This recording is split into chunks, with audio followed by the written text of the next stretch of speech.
Thank you very much. We're going to continue this. My name is Francisco Domínguez. I'm the member of the committee of the Friends of Socialist China, but I'm also member of National Secretary of the Venezuela Solidarity Campaign. I thought it was censorship. And I'm involved in several Latin American campaigns. I'm a specialist on the contemporary political economy of Latin America. And I'm going to be sharing this session of the celebration and have a very distinguished panel which I'll introduce in a minute. What I want to do is to give a sort of panoramic. The title of the session is 80 Years Since the Defeat of Fascism, China as a Force for Peace and Multipolarity. If you look at the history of China, you will understand, or you understand why China is a force of peace. What they went through, which I'll cover panoramically, will answer this particular point. And multipolarity, China is clearly a force for multipolarity, is an indication of China's desire to actually ensure that the global South plays a protagonic role in international affairs by making a better world, by taking them out of the situation of misery, oppression, and exploitation that imperialism subject them to. So I'll go to this panoramic. From the 19th century until 1949, China suffered the following calamities.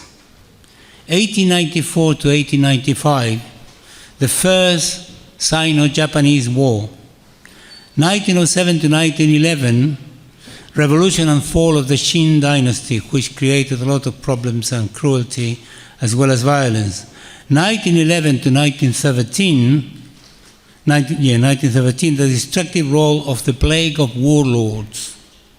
1927, the Kuomintang launches the first military offensive against the communists, and this led to 100,000 communists being slaughtered, and the white terror that was launched afterwards, it is estimated that possibly 600,000 or more people actually were assassinated. 1931 to 1934, Japan's military occupation of Manchukuo, and Japan proclaimed the right to domain the whole of China. In other words, this World War in China began in 1931. 1934 to 1935, Chiang Kai-shek, the Kuomintang, launched the second offensive against the communists, leading to the 10,000 kilometers long march. Between 1935 and 1937, the Japanese expansion their military occupation of most of China's major cities, with horrible consequences in every single one of them. In 1937, the Japanese occupation of Nanjing led to the massacre in a few days, perhaps a couple of weeks, to something like 370,000 Chinese civilians, and the rape of thousands of women under the specific orders of Japanese commander Matsui Iwane. Between 1937 and 1945 was the continuation of Japanese expansion into Chinese territory. 1931 to 1945, the national resistance war against the Japanese invasion continued, and between 1945 and 1949, there was the civil war after Japanese were defeated between the Communist Party led by Mao Zedong and the Kuomintang led by Chiang Kai-shek. In 1949, this ended with the victory of the Chinese Revolution. In 1950, there was the Korean War, and I stop there in terms of the what China went through. So it is estimated, and these figures are very imprecise, depending on how many sources you consult, you get different figures, but all very high. Between 1900 and 1949, the number of civilian deaths, or the number of deaths that China underwent in that period is in the region of 50 million to 100 million, depending on what you consult. You can imagine That's a real horrible catastrophe. So China not only suffered that, but it suffered, what Mao Zedong called the century of humiliation. But it began before with the evolution of the opium trade. Just to give you an idea how fast and how rapidly the opium trade expanded into China, in 1729,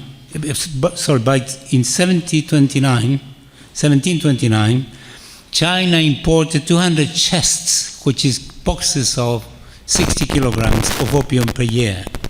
In 1767, this had gone to 1,000 chests a year.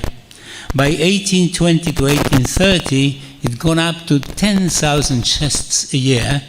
By 1838 onwards, it had gone up to 40,000 a year, and from 1858 onwards, it's gone up to 70,000 per year. So this was forced by military means, the addiction of millions and millions of Chinese to consume opium in order to improve the trade deficit of Great Britain. This was all organized around what is known as the unequal treaties. Just to give you a very short, sketchy version of them, there is the one in 1842 in Nanjing, which led to the cession, that is to say, China have to give up Hong Kong. They have to pay $6 million silver as compensation, $3 million silver to pay the debt, and then $12 million of silver dollars for the cost of the war. Imagine, Britain and others invaded China militarily, and China has to pay for the cost of the military operation. This is just incredible. In 1858, there was the Tianjin Treaty that legalized the trade of opium throughout the country, and they forced, obviously, compensation for the military expenditure. And this went as follows: 4 million silver taels to Britain, 2 million silver taels to France. This treaty was updated in 1860 to 8 million taels to Britain, silver taels to Britain, and 8 million taels to France. So just to give you an idea of the horrible underdevelopment of China, between 1850 and 1860 alone, about 400 million silver taels left China, leaving China's financial system in the hands of the Western occupiers, particularly Britain. And then China have to give poor concessions, that is to say, territorial concessions of chunks of its territory to the Western power that occupied them, where they have military, administrative, financial control. By 1880, the number of the poor concessions, particularly poor cities, was only 34. By 1920, these poor concessions had gone up to 60. That is to say, by 1920, China had no national sovereignty almost whatsoever.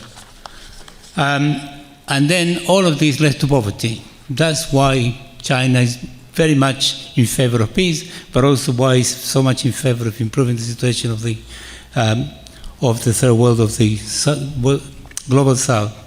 In 1800, between 75 to 80% of China's population lived in extreme poverty. By 1900, this has gone up to 80 to 85%. In 1949, the rate of extreme poverty had gone up to between 85 to 90. That is to say, it's getting worse and worse and worse every year. In 1900, life expectancy in China was between 24 to 32 years. In 1900, 1/3 of children died before their first year, and only half made it to adulthood. Since the 17th century, China had been hit by regular famines, epidemics, and infectious diseases, cholera, smallpox, typhoid, malaria, and more. In 1949, the year of the revolution, life expectancy was 35 years old. 80% illiteracy, and only 20% of the children actually receive education. That is what imperialism did to China in that century. So, how did China recover? Between 1949 and 1976, the year Mao Zedong died, life expectancy went from 35 to 64 years. That is to say, massive improvement. The population between 1949 and 1976 grew from 400 million to nearly 900 million, indicating the improvement in the quality of life of people, and still many of them living in poverty. By 1980, despite all of this, 80% of the population was living in extreme poverty, and by 1990 it was still over 70%. Between 1990 and 2021, it went down to zero. That's extraordinary. That is to say, in something like 30 years, China was able to take more than 800 million, it's been repeated here many times, more than 800,000 people, 800 million people, I beg your pardon, out of poverty. So the final point I want to make is regarding how China has impacted, which our speakers are going to comment in more detail, the trade between China and the Global South between 2000 and 2024. China and ASEAN, that is to say, the countries that belong to ASEAN is Brunei, Cambodia, Indonesia, Laos, Malaysia, Myanmar, the Philippines, Singapore, Thailand, and Vietnam. There is more in Asia, but it will give you an idea how much expanded. In 2000, the total trade between China and the Asian countries was 39 billion. By 2024, it's gone up to 419 billion. China and Africa, in 2000, the total trade between China and Africa was 10 billion. By 2024, it's gone up to 179 billion.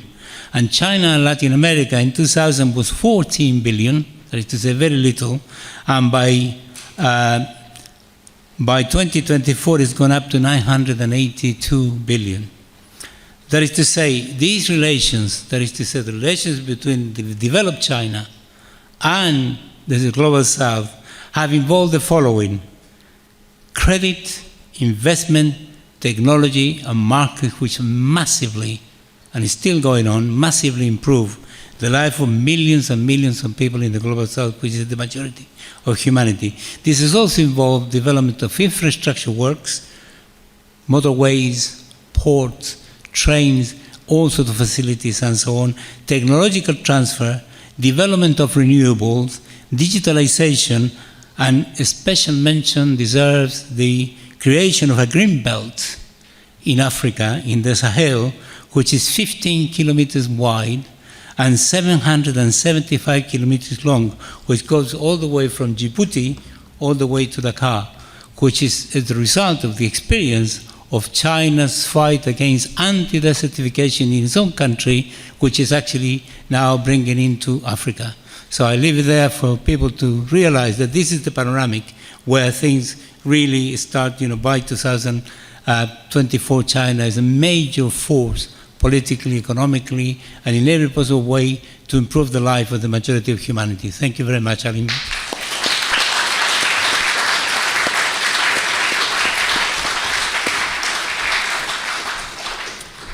I want to learn Chinese myself. Our first speaker is Mick Wallace, who is a former MP. We are going to have a video from him, former MEP. He's a former member of Parliament in Ireland for Wexford between 2011 and 2019. He is a former member of the South constituency of the European Parliament from 1914 to 1919, and is member of the group of European United Left and Nordic Left from 2019 to 2024, member of the Independence for Change in Ireland in the European Parliament.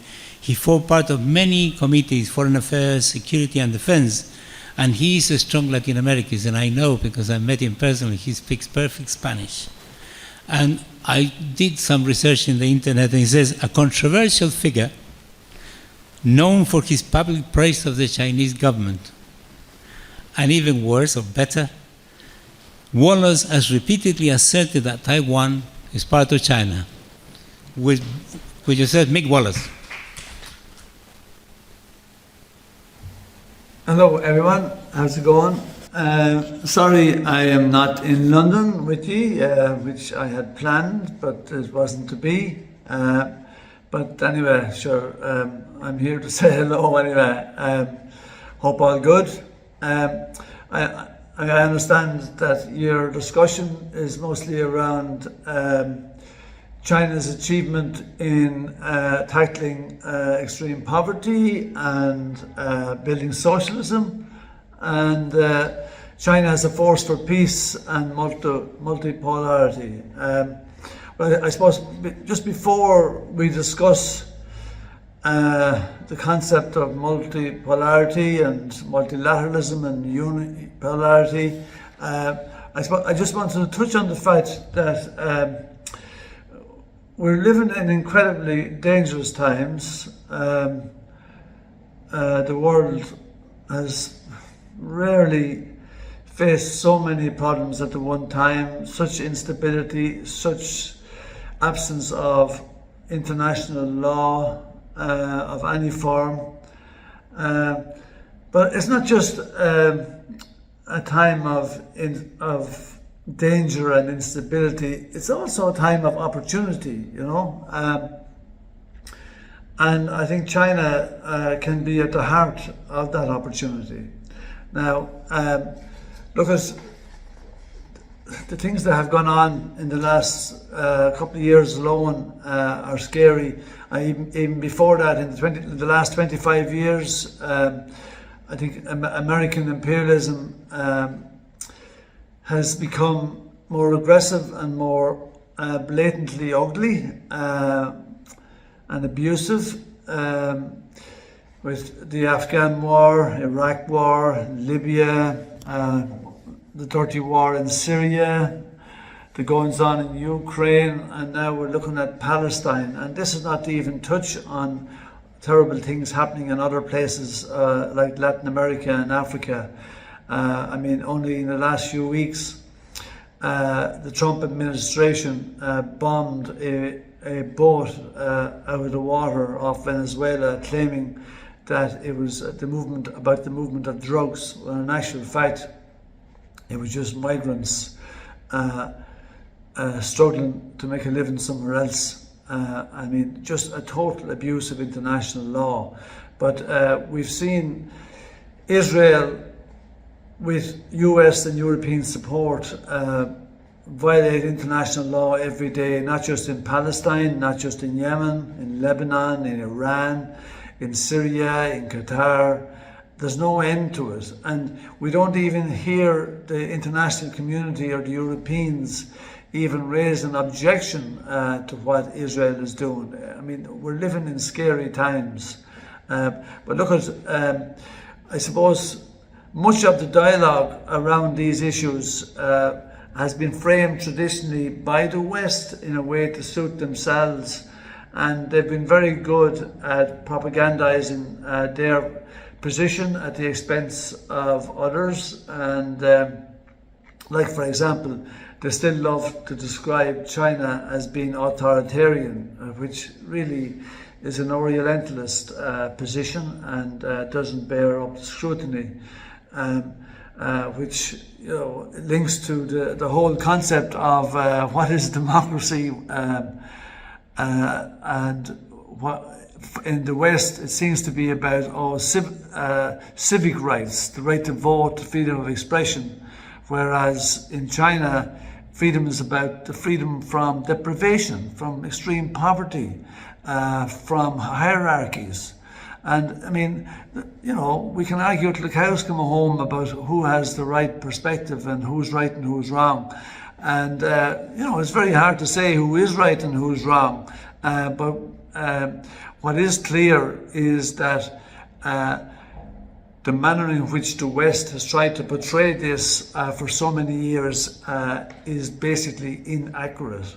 But just going back to the point about multilateralism, multipolarity, I mean, I was looking at the definitions of the words, right? Multipolarity is defined as a global power structure in which power and influence are distributed among different countries.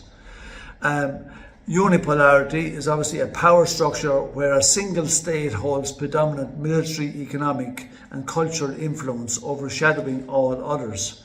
In other words, if you don't like, if you don't see things our way, and if you don't like it, well, you're wrong.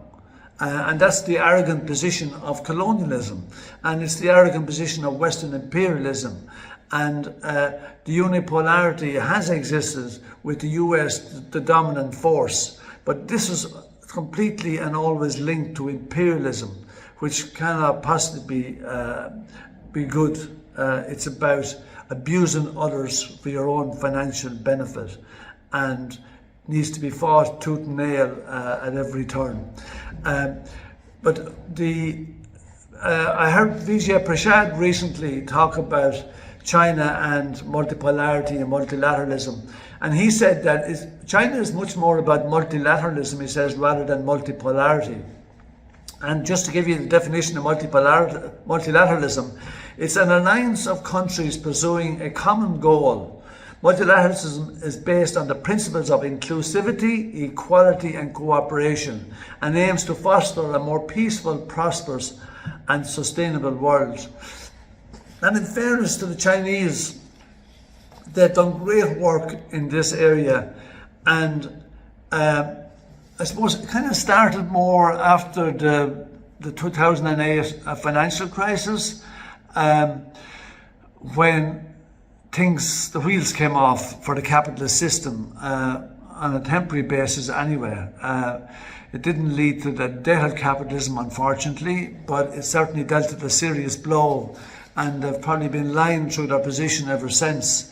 But after the 2008 financial crisis, China did look to developing more South-South trade relations and business with all these other people that they felt they could build a more healthy relationship with, right? And I suppose it's important to say that China has probably overtaken the US and Europe in the area of science and technology at this stage, and that's why they're being threatened by the US, and with the Europeans forever threatening to de-link from China as if they were a threat to them, just because the Europeans are very much puppets of US empire at this stage and don't really have an independent foreign policy anyway. But this is what the US do, and I can remember back in the 80s and 90s when Japan were on the rise. The Americans put him back in their box with the Plaza Accord, and then you had the reverse Plaza in '95 when Clinton was in power. They literally put the Japanese down, but the Chinese are not really for putting down, and they don't seem to have any great appetite to return to the century of humiliation that probably began around 1838 with the first Anglo-Opium War. I mean, the century of humiliation for China was really about colonial aggression against China that led to the death of millions, and it was a terrible century for China, and China certainly has no appetite to go back there, and China is very much a serious force in the world economically today. But for me, just as importantly, I think that they can be a much more positive influence in the world, and I think that their work towards multilateralism will bear fruit. Now, obviously, they obviously changed position after the financial crisis, but then I think it was 2013 they introduced the Belt and Road Initiative, which was also about opening up links around infrastructure and development with about 150 countries. A fantastic initiative. So, I mean, at a time, when it's so obvious that Western imperialism, mostly driven by America and the old Europeans tagging along, their days are numbered, and we've really had enough of them. They have destroyed millions of lives and displaced tens of millions in the last 25 years alone, and it's not where we want to be, and things have to change. And Xi Jinping is very keen on the importance of countries having their sovereignty and working together for peace. And this has been, the way of China. I mean, people should remember, China hasn't dropped a bomb on anybody in 45 years. And the Americans drop bombs on people every day. The Americans have dropped more bombs since the end of the Second World War than the rest of the world put together. They have been an incredible destructive force. And I like to think that China offers a very positive alternative. People would say, well, we've never seen a nice empire. But you know what? And I'm not disagreeing with that. All governments leave a lot to be desired. But there's something positive about where the Chinese are going with their position. And they do have a policy of not interfering in the affairs of other countries. They work for mutual benefit for themselves and for the country they're dealing with. One thing I would say is that while I never expected them to interfere in Gaza, I do think that it has been remiss of them not to cut off business links with Israel. I'm not asking them to bomb the place. I don't want them to ever bomb anywhere. But we're watching a genocide. And listen, I know people say, well, look, if you cut off links with one country, where do you draw the line? And there's some merit in that. I mean, America has probably been the most destructive force in the last 100 years, so why do business with them? But listen, I just think that in this case, it's a bit different even. It's a genocide. I don't think, I mean, Israel is a terrorist state, and it's so obvious, and it just, they are so bad.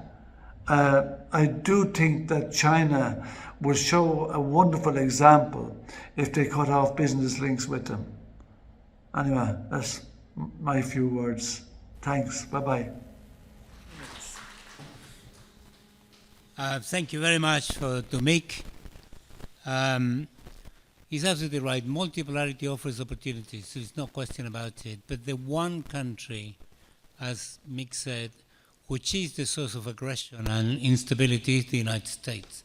Let me give you just one example very briefly. Trump threatened Panama with taking the canal by military means. And the government of Panama panicked, naturally. And then, as a result of negotiations, Molinos, the president, capitulated completely. And he was forced by the United States to abandon any relationship that he had with China, the BRI, and BRICS. Completely withdrawn. And China respected that because it's a decision by the Panamanian government, even though he didn't like it. Can you imagine the equivalent, the opposite way? Was a country actually wanted to do business with China, and as a result, the United States, had to break or reduce its relationship with the United States. The United States will never accept it. In terms of finally, on this particular point, on what Mick said, there is a very intense demonization of China, which is toxic. It's really toxic. It's very intense. It takes place every minute of the day, everywhere in the world. This is quite important to know. So for information, in case people want to have a balanced view, a different view, an alternative view, I want to advise and suggest that people read the Global Times, China Daily, and Xinhua News, because you get the other side of the story. Our next speaker, I don't think in his presentation, but I'm going to do a presentation all the same. This is Keith Bennett, great comrade. He's a specialist in international relations, co-editor of Friends of Socialist China. He studied Chinese history and politics at SOAS University of London, and on graduating, began a lifetime of working with China at the Society for Anglo-Chinese Understanding in 1979. He has visited China regularly since 1981, and is also deputy chairman of the 48 Group Club, bless you, whose July 1953 icebreaker mission was the first Western trade delegation to the People's Republic, Keith makes regular contributions on developments related to China in many media in the UK as well as internationally. Keith.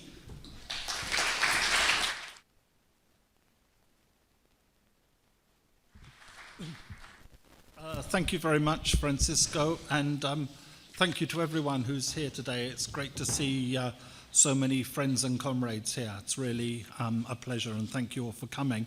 Now, this session is devoted to the theme of 80 years since the defeat of fascism, China as a force for peace and multipolarity. And I was very privileged and fortunate, as was my fellow panelist Jenny, who will speak a little bit later after me, to witness some of that history actually being made before our eyes on September the 3rd this year at the magnificent commemoration that was held in Beijing. My day began with the wake-up call at 4:20 in the morning to get ready, but I took some pleasure from the Sky News complaining that they'd had to be in the square by 11 o'clock the previous night. Now, that occasion was immediately preceded by the Shanghai Cooperation Organization Summit in Shenzhen, which our comrade from the Lao People's Democratic Republic in particular mentioned.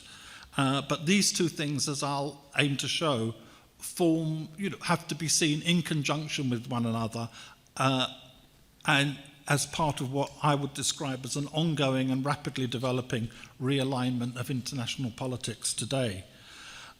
The Shanghai Cooperation Organization was the first international organization initiated by China, and of course it's named after a Chinese city. The gathering in Shenzhen this year is the biggest event that it's held in its quarter-century history. The organization started out as the Shanghai Five, and the members were China, with China, Russia, Kazakhstan, Kyrgyzstan, and Tajikistan. And its initial function was to settle the border disputes that had been left over from history. People say that they were left over from the time of the Soviet Union. It would be more accurate to say that they were actually left over from the time of Tsarist Russia. The organization took its form of the Shanghai Cooperation Organization when Uzbekistan also joined.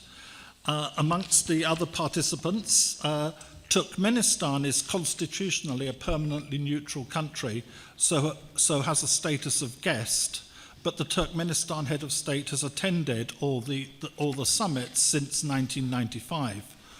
When the organization was joined as full members by India, Pakistan, and Iran and Belarus, that gave it 10 full members. The Shanghai Cooperation Organization now has 27 members of its family, as it's called, with the addition of Laos this year as the new partner. Those members come from Asia mostly, but also from Europe and Africa.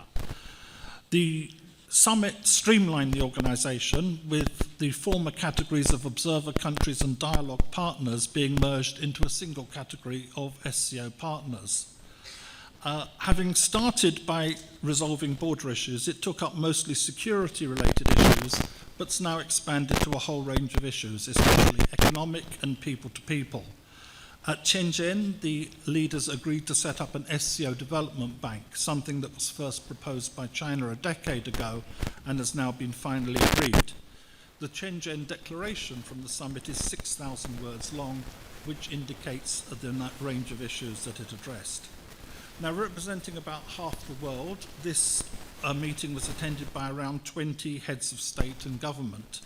Notable among them was the Indian Prime Minister Narendra Modi, making his first visit to China in 7 years, which was prefigured by his meeting with Xi Jinping in Kazan in Russia at the previous year's summit. And this really, this is also, of course, related to India's relations with the United States, where Trump's imposition of tariffs, its insults to India regarding its economy, and his general threats related to India's energy imports from Russia and his pressure on the European Union to follow suit have effectively upended about a quarter century of US policy, which has been to try and divide India and China. Now, the developments of the SCO also have to be seen in conjunction with those of BRICS, which is another major international body largely initiated by China some years later, with its first summit in 2009. BRICS also now has 10 full members, with Indonesia joining in January, and currently has another 10 partner countries. These numbers are almost definitely going to increase, as some 40 countries in all have expressed varying degrees of interest in becoming BRICS Plus members or partners. Trump, of course, has been attacking all the key BRICS members. China and Russia, most people will know about. I've just mentioned India. Similarly, he's launched recently very strong attacks on both Brazil and South Africa. In the case of Brazil, rallying to the defense of his fellow fascist Bolsonaro and shamelessly interfering in Brazil's internal affairs. And in the case of South Africa, promoting a racist and utterly baseless narrative of so-called white genocide. Now, behind these pretexts, although they themselves certainly reflect and embody Trump's own racist and fascist mentality, lies the question of these countries' relations with Russia and China, and not least the courageous lead taken by South Africa in leading the international legal charge against Israel's genocide against the Palestinian people. What the result, of course, of Trump's meddling has been, as the saying might go, to make BRICS great again as they rediscover their common situation, tasks, and development needs. So we have here an emerging, interlocking, overlapping pattern with BRICS and SCO and China at the centre. This summit, which took place on August the 31st to September 1st, was of course immediately followed by the September 3rd commemorations in Beijing, attended by 26 heads of state and government. Of course, a number of them attended both events, but by no means all. One of the things that attracted a huge amount of attention in the West, of course, was the optics of Presidents Xi and Putin and Kim Jong-un of the Democratic People's Republic of Korea standing side by side as the three principal people at the commemoration. And this was presented over here as some kind of snub to the West, and maybe it partly was. But this is also, I would say, this presentation is also a reflection of what I would call imperialist narcissism, in that the Western countries, the imperialist powers, are not the centre of the world, and not everything is done simply in response to them. China and the USSR, as Timofey was pointing out, were the two key protagonists on the main fronts of World War II. I'm going to finish up. I was struck by a comment made by the very well-known CGTN presenter Li Jingjing when she said that, reviewing who was there on September the 3rd, she said the United States accuses us of quarrelling with all our neighbours, but all our neighbours were here celebrating together with us. And I would say just contrast that with the situation of the United States, particularly under the present administration, with Trump's threats to annex Canada, to its dispute with another NATO member, Denmark, over Greenland, and its shameless threats against Venezuela and the bombing of Venezuelan vessels in the Caribbean in total violation of any pretense of international law. The comment was also made about the absence of the Western powers from the events in Beijing, and there's a simple reason why they were absent. That's because they chose to be. They may have wanted in this way to show China's isolation, but they succeeded in the opposite, It's like the famous newspaper headline. I'm not sure if it's apocryphal or not, but there's an old saying that there was a headline in a daily newspaper in England with the headline, "Fog in Channel, Continent Isolated." And it's a particular kind, I would say, of imperialist conceit and hubris to refuse invitations and then complain about who was there. But who was there and who was not there, I would say, indeed tells a story. Namely that the fundamental division of the world analysed by Lenin at the formation of the Communist International into oppressor and oppressed nations remains valid, but that today, without minimising the continued power of imperialism, the prevalence of neocolonialism, the contradictory and often tenuous nature of the emerging United Front, the long oppressed global majority is starting to take its destiny in its own hands, build new societies, and restructure international relations in keeping with the new and emerging realities. And China is at the centre of this process, driving what Xi Jinping frequently describes as changes unseen in a century. And this, I would say, is the real significance of the events that took place in China at the beginning of this month. Thank you.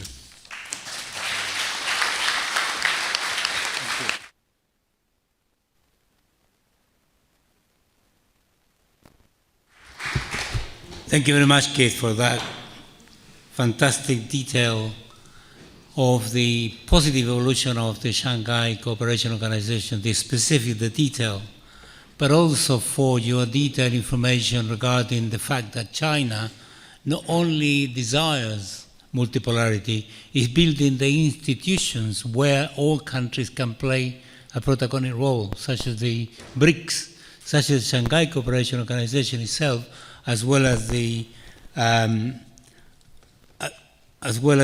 BRICS, the BRI. So it's quite important to understand that, and clearly the tectonic plates are moving. The fact that the United States organized aggression against India forced India to actually move in the right direction. And in that sense, your analogy of the channel is absolutely perfect. Finally, I think the question that you really indicated throughout your presentation is the United States organizing aggression, I would say war, against the rest of the world to stop multipolarity. That's really the purpose of it, because this is very dangerous things to its hegemony. Thank you very much for that, Keith. Our next speaker is Jenny Clegg. She also doesn't need presentation, but I'm going to do one anyway. She's an author, peace activist, long-standing China specialist. She's an independent writer and researcher specializing in China's development and international role, and a former senior lecturer course leader in Asia Pacific Studies at the University of Central Lancashire, Preston in the UK. Her works include China's Global Strategy Towards a Multipolar World, Pluto Press 2009. Dr. Clegg regularly writes substantial analysis about China-related developments. Before I give the floor to her, as it was coming in, I discovered the latest book that she's done, which is this one, A Storm in the Heavens. Everybody should buy one of these copies. They are outside available, and you will be much wiser about China than you were before you read this book. Thank you very much. Welcome, Jenny.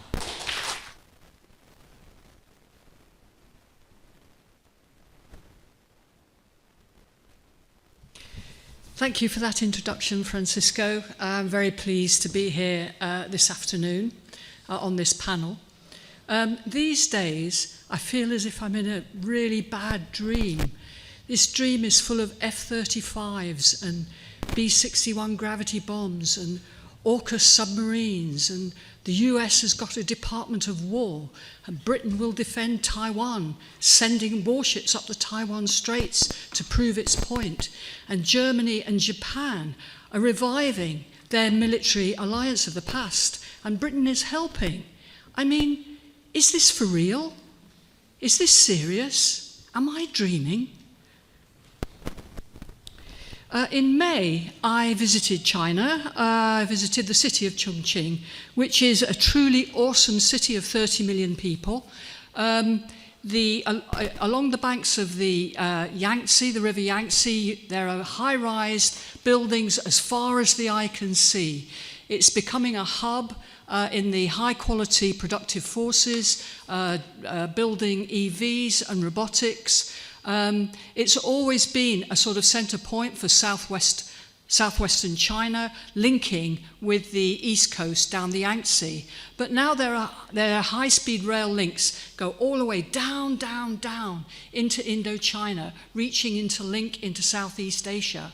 And then they go up through Kazakhstan and across Russia all the way to Europe. And they're now building a middle spur, which is going to reach across into the Middle East. So you see this, and China's future is palpable. You come back here, and what have we got? Nuclear annihilation? So when did this nightmare become separated from reality? I'd say around 1945, 1946, when the US, with Britain, fabricated the myth that they and they alone had saved the world from fascism. But it was China that at huge cost had resisted Japanese aggression for 14 years, and much of that time they did so without any help from the United States, without any help from the UK. They held down Japanese forces in China, and that constrained them from spilling over and making the fighting in the Pacific even more intense. It would have been much more difficult to win the war had the Chinese not done that. And also preventing the opening up of the Second Front against the Soviet Union. If that had happened, goodness knows where we'd be now. So when Japan attacked Pearl Harbor and Hong Kong in 1941, Roosevelt and Churchill had to recognize China's contribution. And so China became our ally in the war, and also became a founder member of the United Nations along the principles of equality of nations. But this transformative moment in the recognition of the equality of nations was not to be. After the war, the imperialist system was under challenge because, at least in Asia, world war had been a fight for liberation. And as the defeat of fascism gave way to surging movements of national independence, European colonial rule was crumbling. So imperialism had to restructure, and it had to restructure around a more indirect system of neocolonialism, with the US dominating the international space. It's really this myth of the World War victory was born in a virulent anti-communism and became the cornerstone of the US claim to world leadership, simultaneously cutting China out and sidelining the UN. Since 1949, China has worked to restore those 1945 principles of equality, both in terms of itself and in terms of the wider world, but also addressing the weakness of the foundation of the UN, which was, of course, the economic inequality and the imbalance between nations.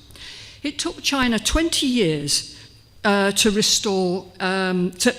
gain UN recognition, 30 years to regain US recognition, albeit with caveats over Taiwan, over 40 years to establish diplomatic relations with all but a handful of countries. Then, from the 1990s, China began to build bilateral win-win partnerships, as well as forming regional groups such as the China-Africa Forum, the Forum with Latin American and Caribbean states, the Shanghai Cooperation Organization, and around 2010, China initiated the Belt and Road Initiative and helped to draw together the BRICS to further the agenda of economic rebalancing. Then in 2017, you might remember, Xi Jinping took the first step onto the world stage, choosing to appear at the Davos Forum, the premier gathering of political and big business leaders. And to this international capitalist class, Xi Jinping said effectively, yes, China is here now, and we're going to take a lead. And he proceeded to disconcert them with his call for a win-win globalization, building a shared future.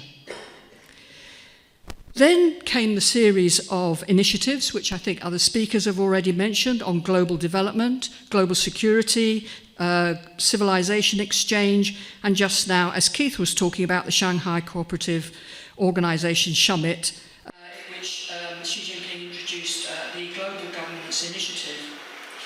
So on reflection over this period, we can see China building a new multilateralism step by step, a new system of international relations amongst equal states. The basis lies in uniting the global south, but this is not easy, given their different histories, political systems, levels of development.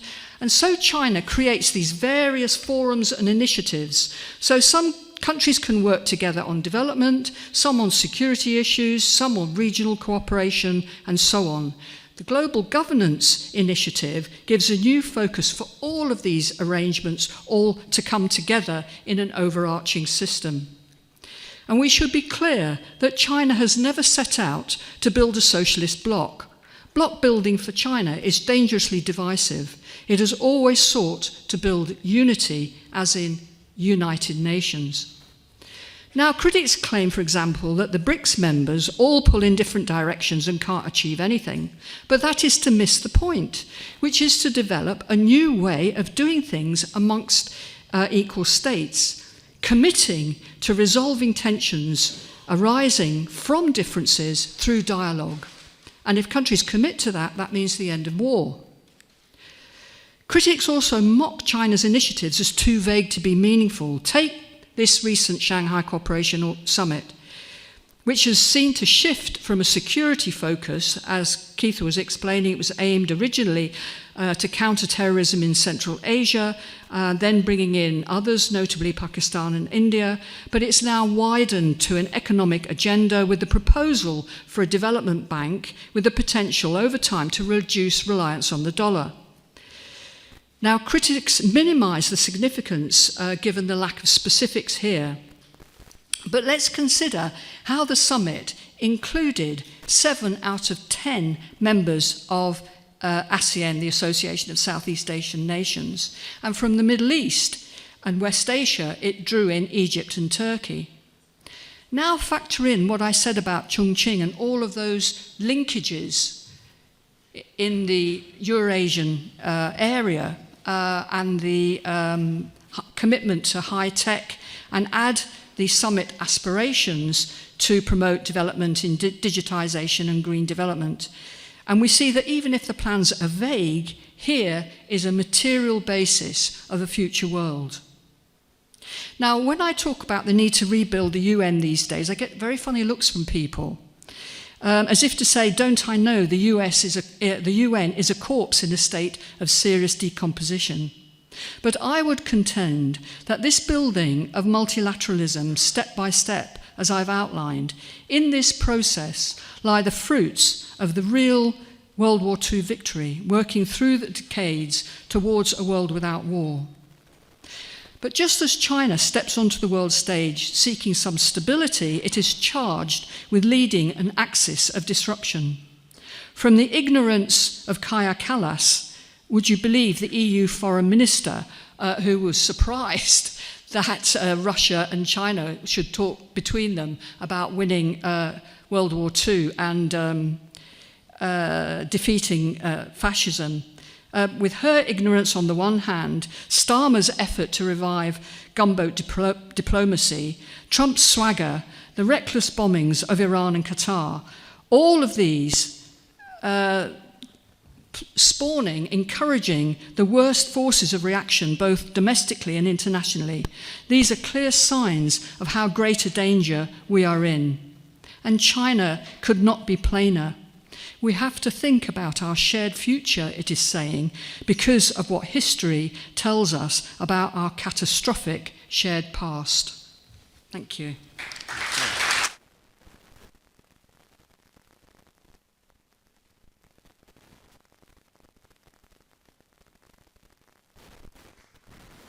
Thank you very much, Dr. Clegg, Jenny.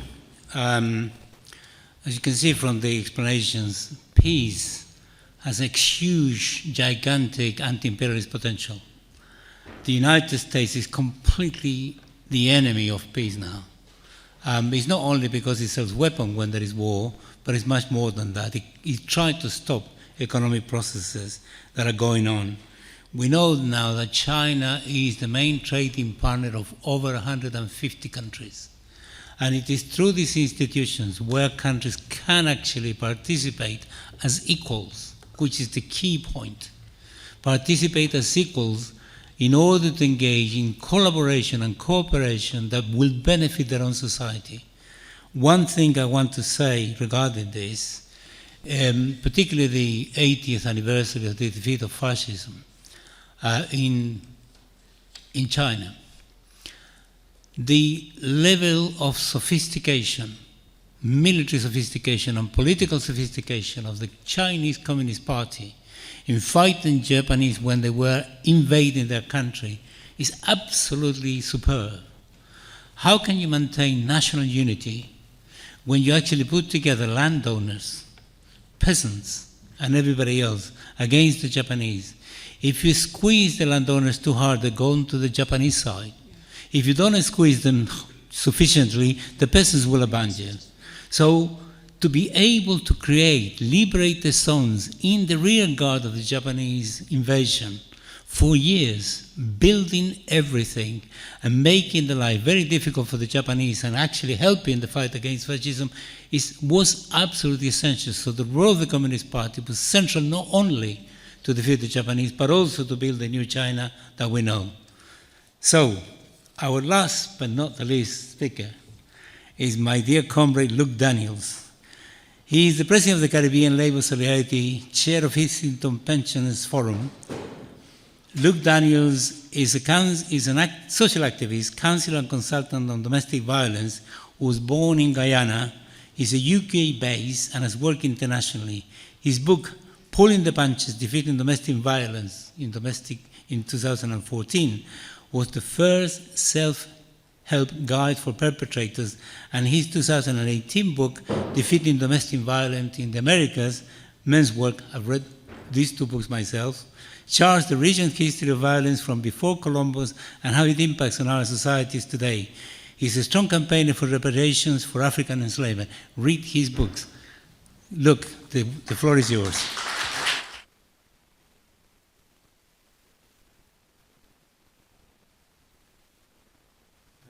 Thank you, Francisco. You're a good friend. I know we're talking about the end of fascism. It didn't feel like that 2 weeks ago, as I was nearly kettled in Whitehall with the anti-fascist group who had opposed the fascists who would come out on that day. There were some 140,000, some said 150,000. Some put it a bit less, but it felt like a huge number, and it was scary for a lot of people. I managed to just escape being kettled because I heard a conversation from some of the police who were saying that they had lost their flanks, which meant that the fascists had broken through by Trafalgar Square, and I could see that we could be trapped in Whitehall. And I retreated with my comrades probably 15 minutes before they were captured in that corner. It's been a hot summer, and it's been a lot of activities fighting the fascists on the streets. So when I see... I didn't understand that. Shut up. That was my phone. Put it somewhere else. That was my phone. Sorry about that. And yes, it didn't feel like, the summer was really hot because I was involved with a lot of activities fighting fascism on the streets. They'd come to my backyard in Islington, 5 minutes walk from where I lived at Thistle Hotel, to try and antagonize the migrants and refugees who were staying at Thistle Hotel. We had to be called out about 3 times to defend those migrants against the fascists. We outnumbered them every time, I must say. We were determined that they would not come into Islington and have a good day. But then I got a call this morning that the hotel had been attacked on Wednesday night, someone wielding a knife and attempting to burn the hotel. They was arrested by the police. So the struggle continues, and we know the demonstration that we saw, many of you would have seen the thousands of flags all over the country. Rosebery Avenue, where I live, was littered in flags, and we know that this is a much financed operation. Fascism is very much alive and well and being financed by billionaires, as we heard about Bolsonaro. We've heard about Musk. We've seen him with its Nazi salute on Trump's parade. And so we're in great danger still in this country, especially that the three main political parties seem to be vying to outdo each other as who can be the most horrible to migrants and to refugees. And this is having an effect not only on people who are fleeing some horrible conditions for safety and coming to this country, but it's beginning to affect the people who were born in this country and people who've been living here for generations as racist attacks continue. People have been killed, people have been hurt, people have been insulted. We just heard of a girl, 9-year-old, being shot with an air gun pellet. People being stabbed. People being insulted on the trains. And so we have to be vigilant that fascism is not taking hold in this country, and we have to be out there fighting every second of the day. I think much of it is being fueled by Trump, and we saw from his victory what a nasty man he can be. He's determined to go after anybody who's ever insulted or not liked him or not being nice to him, as it were. And he's gone after black people and brown people from the global south, deporting thousands and tens of thousands. People are living in fear on the streets in America, and he seems determined that black people, wherever they are, will be frightened. He's told Starmer he should bring the troops out with the boats. They're fueling the fascists in Europe, and we in the Caribbean have been affected because many people have been deported, families destroyed. People are living in real terror in America. So when we talk about China and America, that shouldn't even be on the same page in terms of peace. We in the Caribbean have always supported a non-aligned movement. We've been strong supporters of the non-aligned movement. And now that Trump is actually trying to force Caribbean governments to make a choice, either you support China or you support America. And we heard Francisco about the case of Panama, and we know other governments are under pressure in the same way. Well, for me, it's a no-brainer as to which one to support.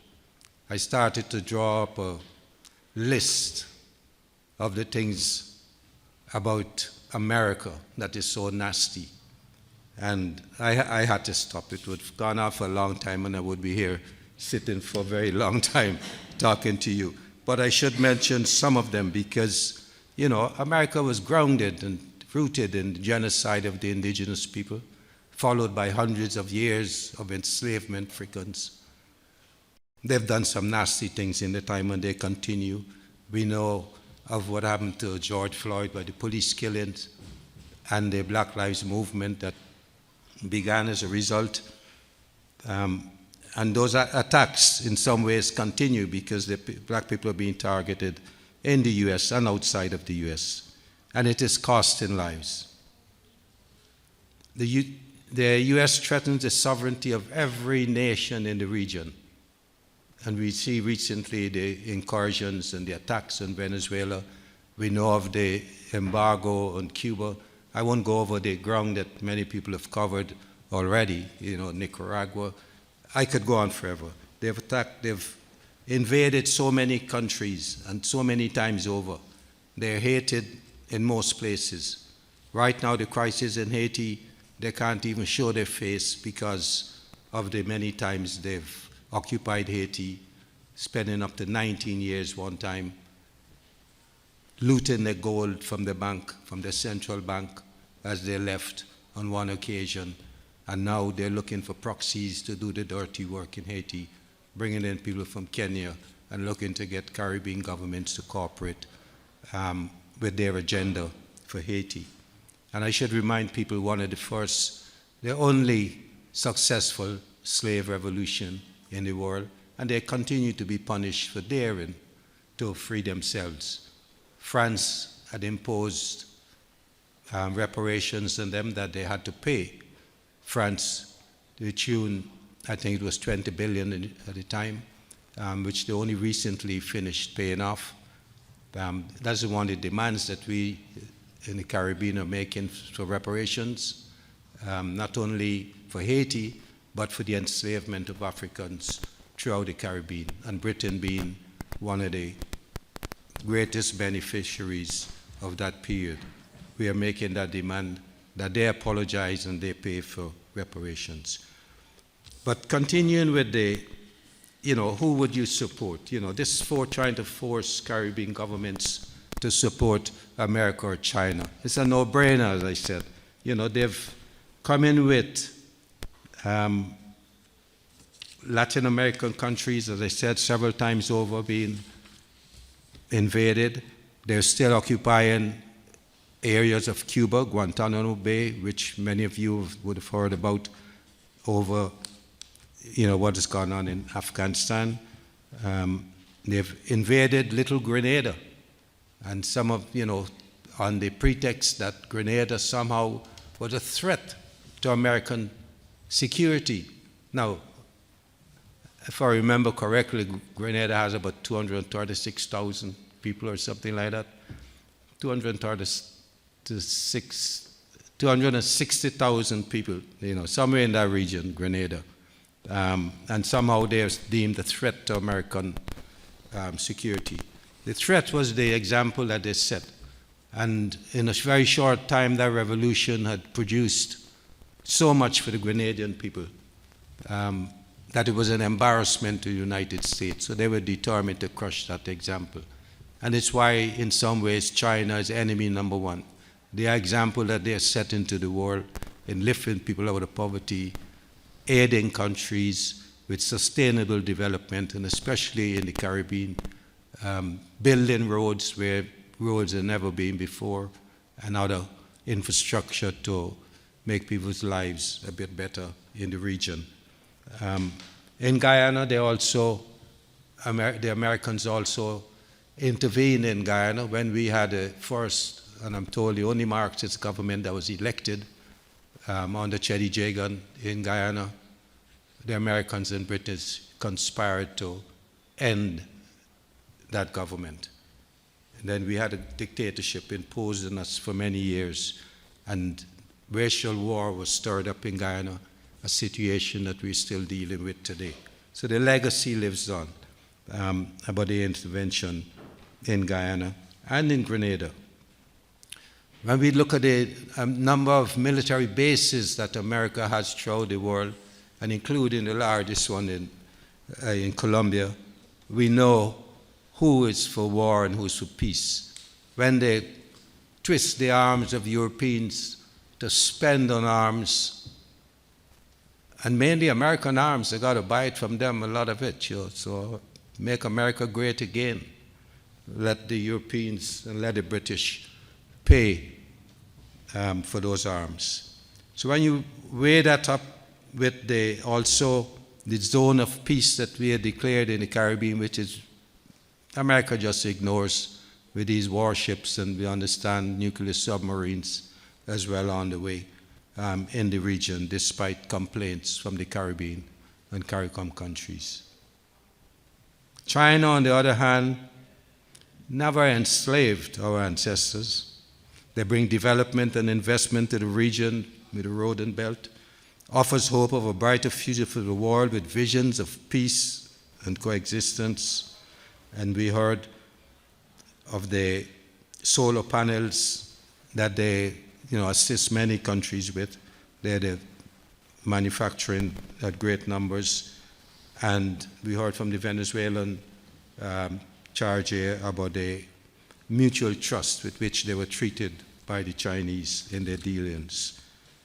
The USA has spent so much on arms and has invaded and done so much damage in the region. I'm sure that most of you will agree with me that if you were to weigh up whether China or America, who will win the vote? Thank you.